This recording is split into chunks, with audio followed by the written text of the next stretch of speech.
कोणतरी मोहन शेठ नावाचे बिल्डर आहेत. त्यांनी ही बिल्डिंग बांधली आहे. हां, त्यांनी ही बिल्डिंग बांधली आहे आणि या 12-14 वर्षामध्ये एकही वेळेस या बिल्डिंगचं रेनोव्हेशन झालेलं नाही. नशिबाने आज ती मुलं वाचली आहेत, कारण की ते कंटिन्यू मुलं इथे खेळत असतात. माझी भाचीसुद्धा इथे इव्हन ह्यांच्या घरी कंटिन्यू येत असते. आणि 14 वर्षामध्ये बिल्डिंगचं अशी अवस्था झाली म्हणजे हे ज्या पण बिल्डरनी हे काम केलं आहे अतिशय निकृष्ट दर्जाचं बांधकाम आहे. तर त्या बिल्डरवर पण ॲक्शन घेतली गेली पाहिजे. मी तर आज ती बाईची अवस्था काय झाली असेल, तिचं स्वतःचं घर आहे, ती 3च वर्ष झाले तिने हे रूम घेतलंय, तर तिची अवस्था काय झाली असेल, तिचं नमस्कार, मी अजय वर्मा आणि आपण सगळे पाहता थिंकिंग ऑफ यूथ, विचार युवकांची. सध्या आपण विरार पूर्वेच्या राणी तलाव या ठिकाणी उपस्थित आहे. आपल्या बरोबर आता सध्या इकडचे स्थानिक रहिवासी आहे, जे ओम साई सदन मध्ये राहणारे लोक आहे. त्याच्या बाजूला लागून चाळ आहे, त्या चाळीचे पण लोक आहे.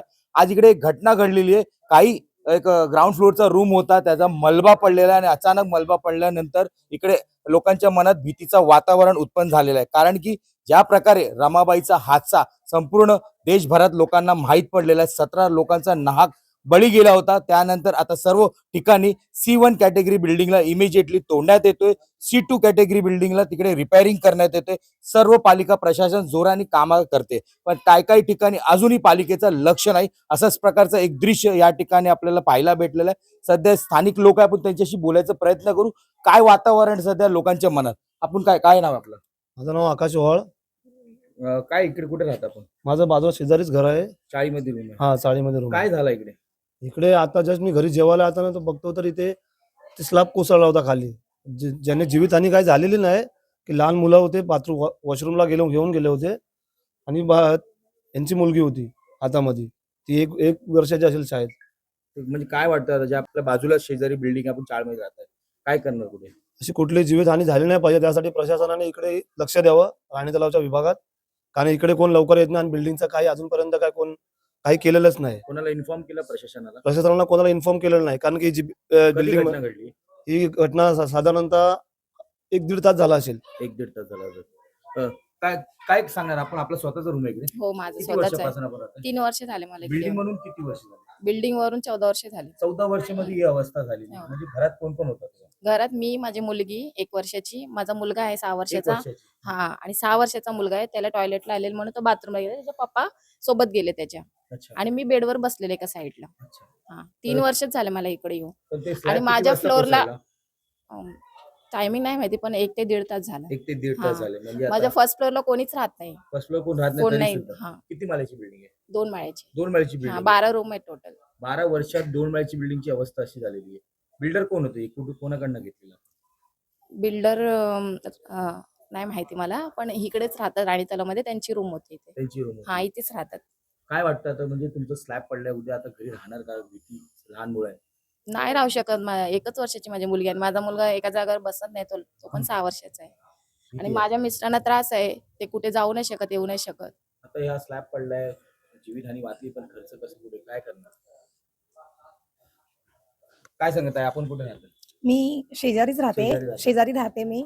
आणि बिल्डिंग बनवून साधारणतः आमच्या हिशोबाने 12-14 वर्ष झाली आहेत या बिल्डिंगला. कोणी बांधली बिल्डिंग? काही कोणतरी मोहन शेठ नावाचे बिल्डर आहेत.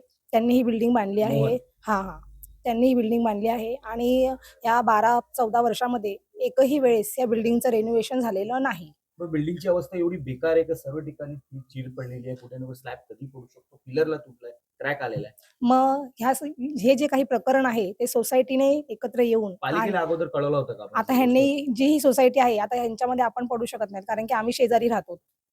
तर जे काही आहे, जे सोसायटीने मिळून ह्यांनी निर्णय घ्यावा आणि प्रशासनाला कळवावं. महानगरपालिकेतही याची कंप्लेंट नोंद करावी त्यांनी, की ह्या बिल्डिंगला म्हणजे पूर्णपणे आता बिल्डिंगचं मला वाटत नाहीये की काही आहे म्हणून. सगळे पूर्ण जितके फ्लोअर दिसत आहे तिथून तिथपर्यंत खर्च करूनही पूर्ण स्लॅब त्यांचे क्रॅक झाले आहेत. कधीही तो स्लॅब खाली पडू शकतो आहे आणि कोणतीही जीवितहानी कधीही होऊ शकते आहे. रात्री झोप येणार का?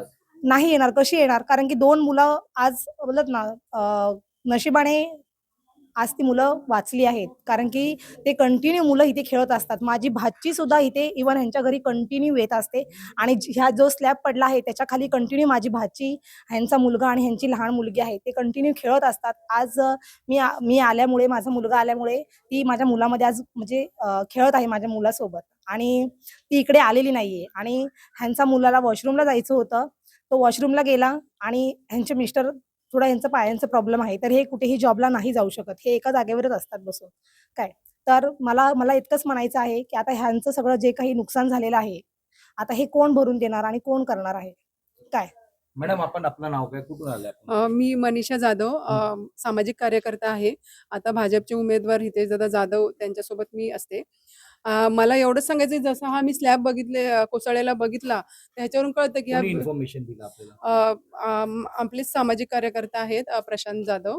त्यांनी मला सांगितलं की असं-असं घडलंय. मग त्यांच्या सांगण्यावरून मी इथे आली.